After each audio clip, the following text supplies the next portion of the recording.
O segundo episódio da segunda temporada de MF Ghost chegou e, na minha opinião, é um dos melhores episódios de MF Ghost até agora. Então, sem enrolação alguma, vamos a mais um resumo da segunda temporada de MF Ghost.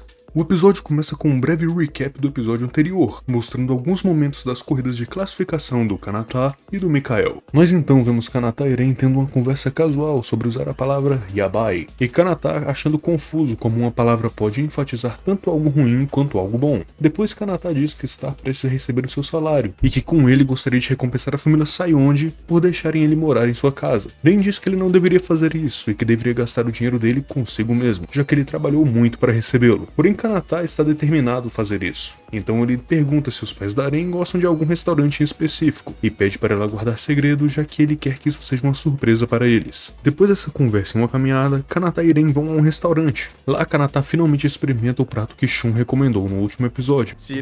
Ele adora o prato e por curiosidade pergunta para Eren o que o nome significa. Eren não sabe explicar muito bem, e quando decide pesquisar no celular, o dono do restaurante gentilmente explica para os dois. O dono então logo percebe que Kanata é o garoto milagroso do GT86 vermelho, e assim que Kanata e Eren estão saindo do restaurante, o dono deseja boa sorte na corrida para Kanata. Ele fica sem graça, pois de acordo com ele, essa era a primeira vez que algo assim tinha acontecido. Eren diz que não é algo tão surpreendente, já que agora 30 milhões de pessoas o conhecem. Mudando de cena, nós vemos Fumihiro conversando com algum funcionário da MFG, e ele acha surpreendente alguém conseguir bater um dos recordes estabelecidos por Keisuke na quarta temporada do campeonato. E nessa cena em específico já conseguimos ver o mapa da terceira etapa da MFG, a Península Manazuru. Fumihiro então pergunta ao funcionário sobre a previsão do tempo para a corrida em Ashinoko, e é dito que tem altas chances de chuva. Por se tratar de chuva, acompanhado de um flashback incrível, Fumihiro diz que tal condição colocará em prova o fato de Kanata ser realmente um aprendiz de Takumi Fujiwara. Já com chuva, vemos Ogata bem nervoso com a prova, pelo fato de um carro como o 86, com motor dianteiro e tração traseira, serem bem mais complicados de serem pilotados em condições assim, e também de que vão estar em desvantagem contra carros com tração integral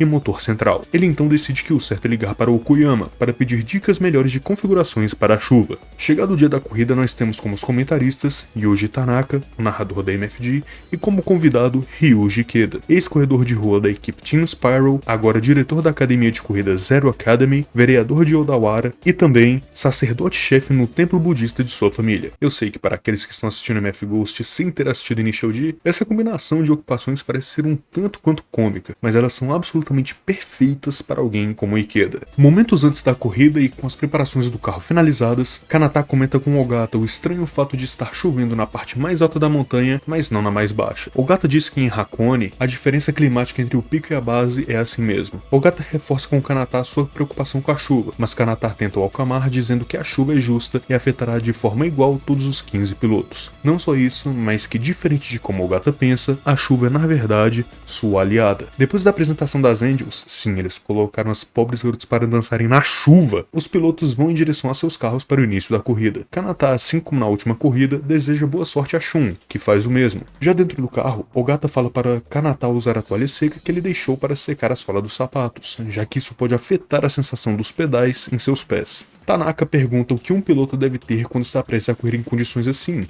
e Ikeda responde paciência, já que em uma prova assim você está com muito mais desvantagens do que quando se está correndo em uma pista com condições normais. Com a corrida se iniciando, Oishi, Sakamoto e Shun, que possuem carros com tração integral, são os primeiros a realizarem ultrapassagens. Oishi na Huracan passa mais uma no NSX, Sakamoto no R8 passa Taylor no Carreira GTS e Shun no GTR passa Nozomi no 4C. Sakamoto então fala como a regra implementada por Ryosuke na MFG desfavorece carros com tração integral em pistas secas, mas que essa tração se torna uma vantagem em pistas molhadas. Na liderança, Kouki, que permanece grudado em Mikael, diz que na chuva a potência não tem tanto efeito e então começa a pressionar Mikael, que se diz completamente confiante em suas habilidades na chuva e que nenhum fator o fará perder para um piloto japonês. Enquanto isso, Tanaka pergunta a Ikeda o que uma condição de pista como essa pode mudar na zona da morte. Ikeda responde que tornará a condição o pior possível, já que a chuva apagará as cinzas, mas transformará qualquer sujeira em uma superfície escorregadia.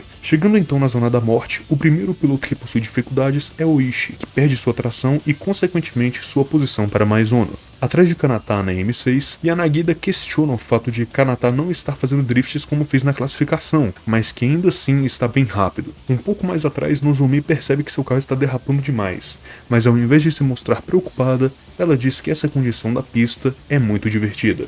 Enquanto mais a corrida avança, mais os pilotos vão se distanciando e ficando em pequenos pelotões. Os pilotos vão finalmente chegando na parte de descida do percurso. Com o 86 em seu cangote, o Otani diz que gastou muito para conseguir um AMG GTR, mas que não só a chuva, mas também os controles de estabilidade e tração estão atrapalhando demais. Não contente estar sendo pressionado por um motor 2.0 aspirado naturalmente, ele diz que nessas condições não importa as habilidades de alguém na descida, já que ninguém pode aumentar sua velocidade em uma curva, se ele manter uma linha fechada nelas. Otani então faz sua curva com uma linha fechada, só que...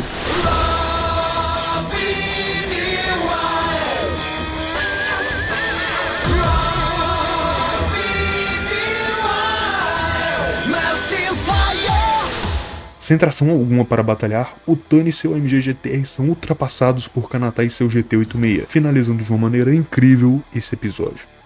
E esse foi meu resumo de MF Ghost essa semana. Provavelmente vocês notaram que esse resumo foi bem mais aprofundado que o primeiro, já que dessa vez eu quis fazer algo mais bem feito com o roteiro do que improvisando tudo que nem na última vez. Mas no mais, em relação ao episódio, foi um episódio incrível, com animação muito bem feita, com a representação bem realista da chuva. E é claro que eu não poderia deixar de mencionar o Eurobeat desse episódio, Rock Beating Wild do Fastway. Ennio Zanini é o meu vocalista de Eurobeat favorito, e eu estava super ansioso para ouvir uma música dele que não fosse com o Ace em MF Ghost. Mas os caras vêm e usam apenas 38 segundos de música. É brutal, mas vai tancando. Obrigado a quem assistiu e até a próxima.